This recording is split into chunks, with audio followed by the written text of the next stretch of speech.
Well, good morning and welcome back to our homestead. Thank you for joining me today. It's been a couple weeks. I can't believe that the last 2 weeks have gone so quickly.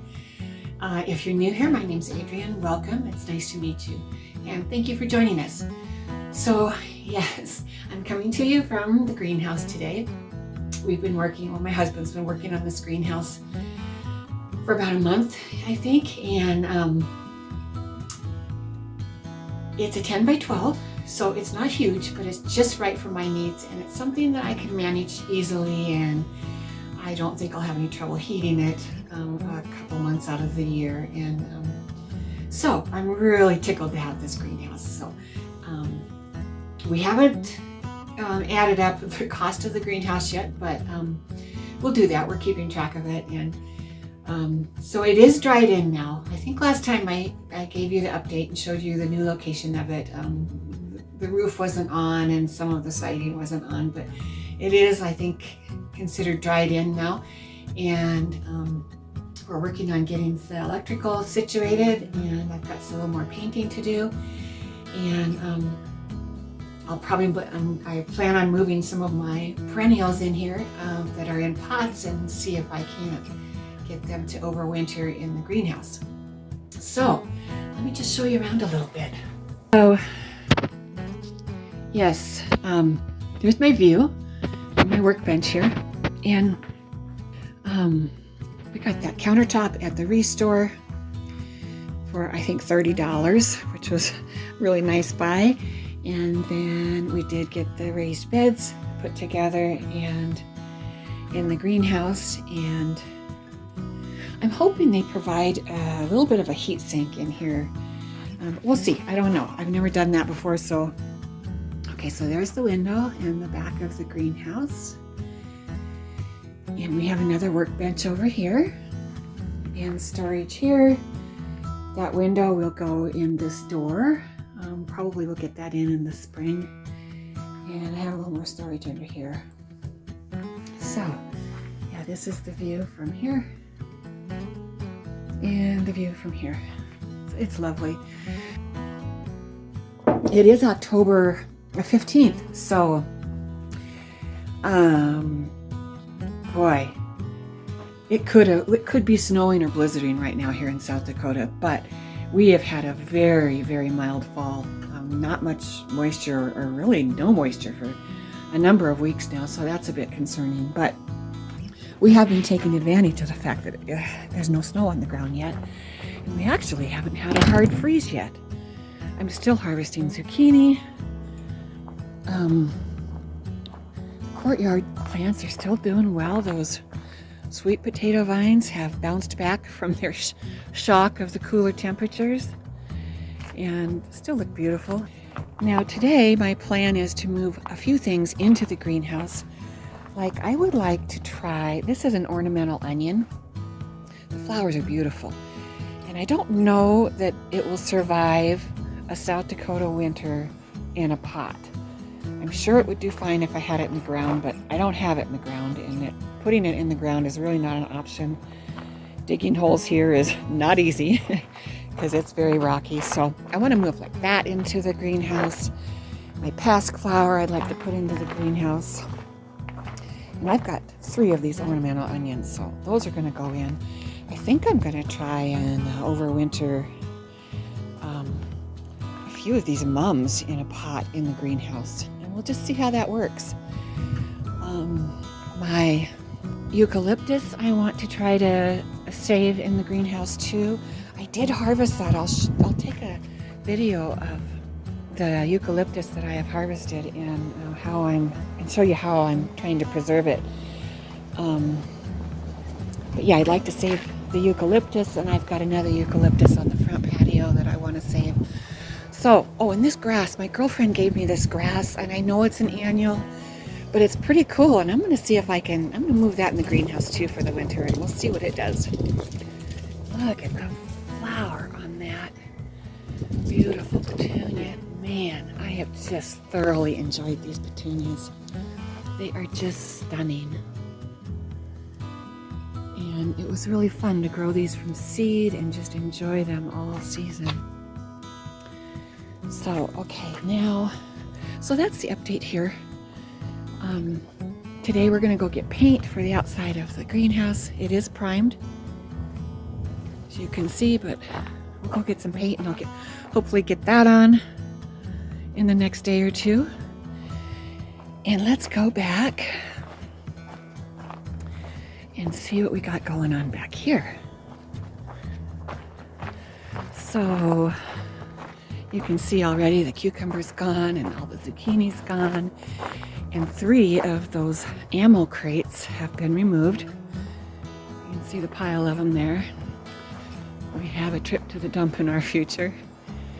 And my new raised bed back here for the garlic.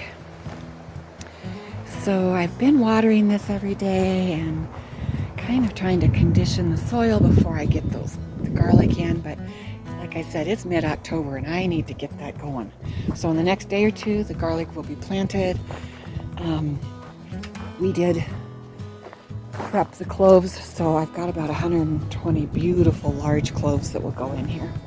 My last tomato plant that's in, I just harvested all of the blushing and ripe tomatoes off of it yesterday, so I probably won't get much more off of this plant. I mean, right now the temperature is not even 45 degrees and it's breezy and it feels pretty wintry.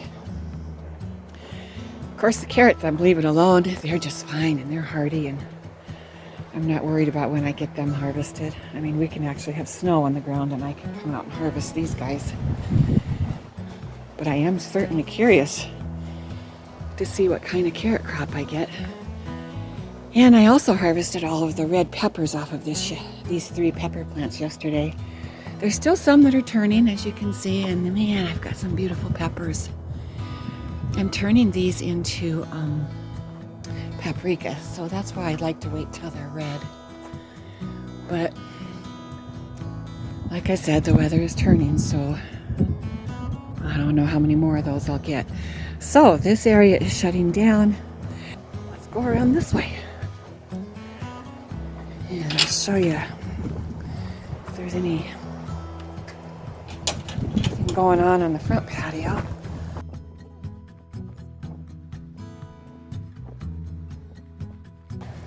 It's water for the deer and the squirrels and the turkeys.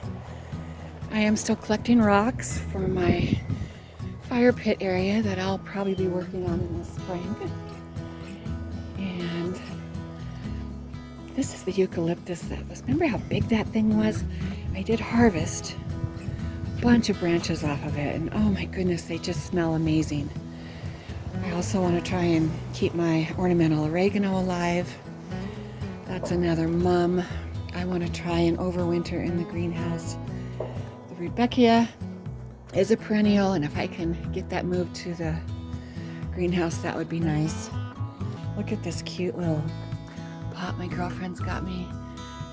Thank you, ladies, for that. It just makes me smile every time I see it. And another girlfriend of mine, we got together and made a bunch of porch pots. That was really fun to do. I think we made almost 40 porch pots.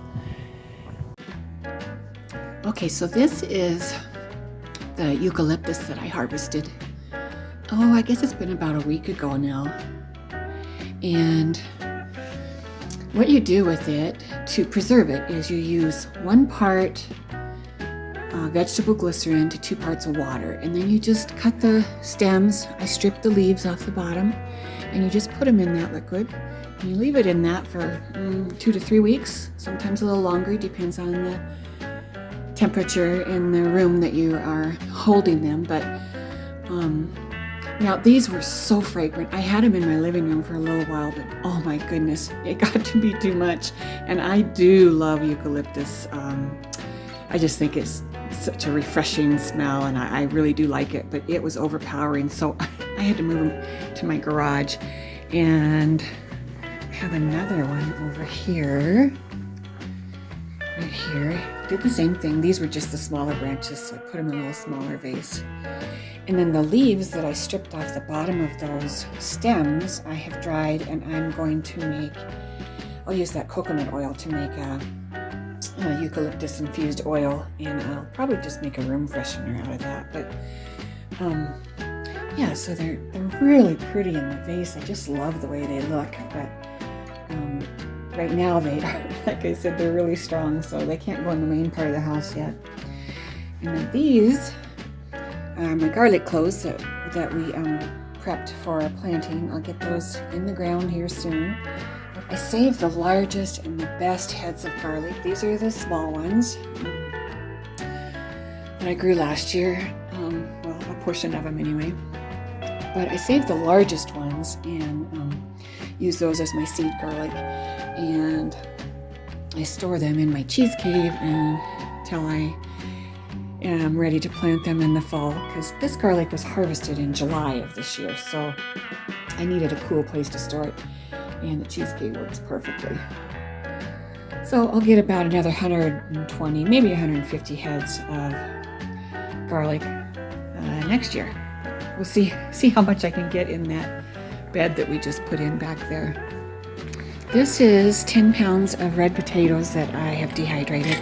I just cubed those, and I'll use those in soups and that sort of thing. And then right now I've got sliced potatoes drying. Let's see how those are. Oh yeah, those are almost done. So that's another 10 pounds of red potatoes. I really like the way the red potatoes dry up. They're not too starchy, and they're easy to handle. They cook up just perfect for the slicing for the dehydrator. And these are the red peppers I harvested yesterday. They're waiting in their turn in line for the dehydrator, and I will make paprika out of those. So this dehydrator will be busy for a few weeks. I plan to dry some oranges and other things. I'm going to try my hand at dehydrating eggs too, so we'll see how that goes. I'll take you along for that. That might be kind of a fun experiment for us all. So, yeah, there's my eucalyptus. So pretty. Okay, folks, thanks for joining me today. It was really good to see you, and if you're new to the channel, welcome. It's nice to meet you, and I'll see you back here for another update in a week or two. Bye now.